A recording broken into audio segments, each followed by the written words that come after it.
Ya, Oke, Assalamualaikum warahmatullahi wabarakatuh. Kami dari kelompok yang keberapa nggak tahu, mau ingin presentasi tugas ujian tengah praktikum text mining atau pengolahan teks.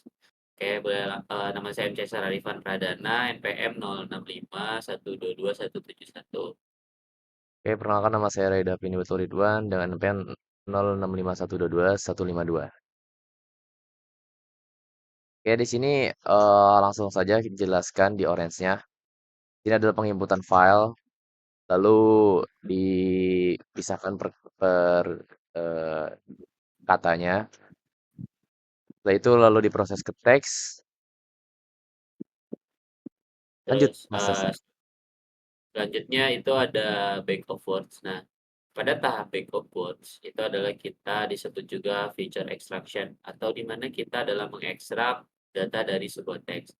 Yang di mana teks ini memiliki salah satunya adalah menghitung PFIDF, itu juga menghitung jarak antara kata sampai kemunculannya dia berapa setiap dokumen. Nah, itu dihitung menggunakan back of word. Lalu juga leksikon analisis atau menentukan berapa jumlah klaster, bukan klaster ya, kayak kelas dari datanya itu dikelompokkan yang keberapa, sama pembersihan juga itu di back of words. Lalu setelah back of words itu juga teks sudah berubah menjadi token atau disebut tokenisasi.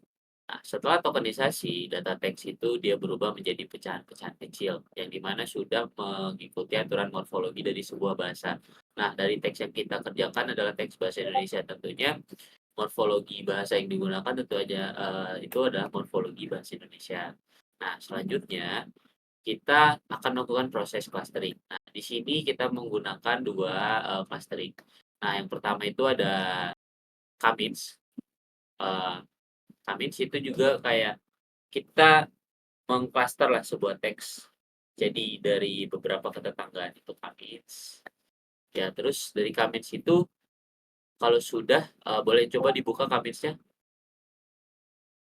Oke, nah Kamisnya itu bisa kita atur. Nah, jadi kita ingin berapa clustering. Kita menggunakan fix 3, clusteringnya itu adalah 3. Bisa juga menggunakan 3 sampai 5, tapi itu nggak usah diklik. Ditutup lagi aja.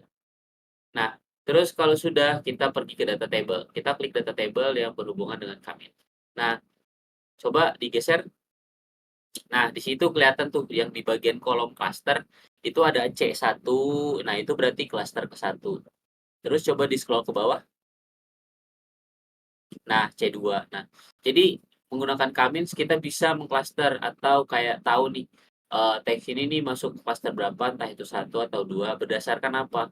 Berdasarkan tadi sebuah yang sudah diproses dari tokenisasinya gitu. Lalu silang coba data table-nya.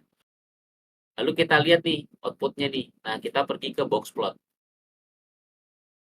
Nah, di box plot terlihat bahwasanya C1 itu memiliki klaster terbanyak, lalu disusul oleh klaster kedua, itu C2, disusul lagi klaster ketiga itu C3. Nah, jadi kita mendapatkan 3 klaster. Dari mana 3 klaster tadi? Dari Kamins tadi kita sudah mengaturnya menjadi 3 kayak gitu. Coba disilang lagi. Nah, kita bisa lihat juga outputnya di silhouette plot. Nah, coba. Nah, itu silhouette plotnya kelihatan tadi yang warna biru itu terbanyak ya. Di scroll ke bawah coba. Nah, di scroll ke bawah, nah itu. Eh, yang pertama itu yang paling banyak adalah biru, yang kedua merah, yang ketiga itu hijau. Nah, sama ya hasil dari box plot. Coba sekarang box plot yang kedua. Ini juga sama aja sebenarnya, nggak ada perbedaan. Tapi solusi dari kami, kenapa clustering itu tidak balance dan ini bersifat imbalance. Kenapa? Karena data teks yang kita gunakan itu terlalu sedikit. Pertama itu problemnya, bisa dilakukan optimasi pada model Kaminsnya, terus pembersihannya lagi atau enggak paling better, better itu diganti data teksnya seperti itu. Silang. Oke, selanjutnya ada dengan DB scan. Nah, coba dibuka DB scan-nya. Nah, pada DB scan ini kita malah bagus nih. Kita mendapatkan skornya itu mendekati 1, 0,996. Nah, berarti model DBSCAN itu lebih bagus dalam proses clustering dibanding dengan K-means. Nah, kenapa kita bikin dua menggunakan DBSCAN dan K-means? Karena kita ingin membandingkan lebih bagus algoritma DBSCAN atau K-means. Nah, di sini adalah jawabannya adalah DBSCAN. Nah, berarti kita menggunakan DBSCAN. Disilang. Oke, lalu ke scatter plotnya juga untuk visualisasi.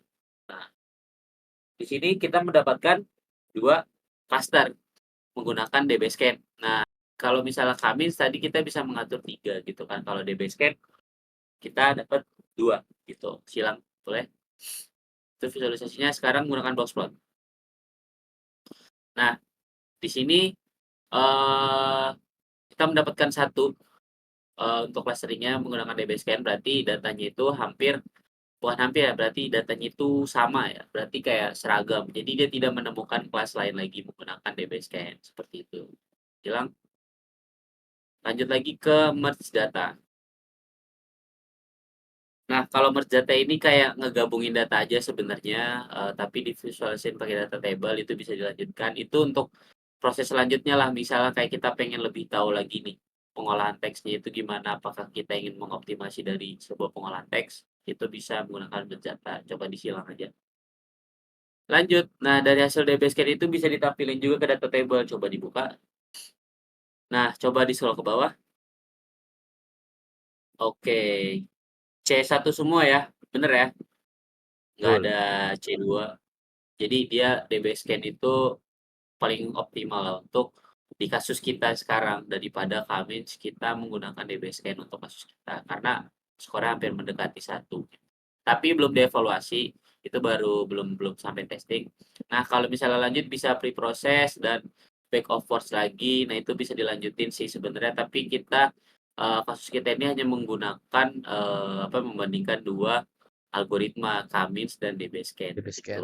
Sekian dari saya kembalikan ke Davin. Terima kasih. Sekian dari kelompok kami, kurang lebihnya mohon maaf. Assalamualaikum warahmatullahi wabarakatuh.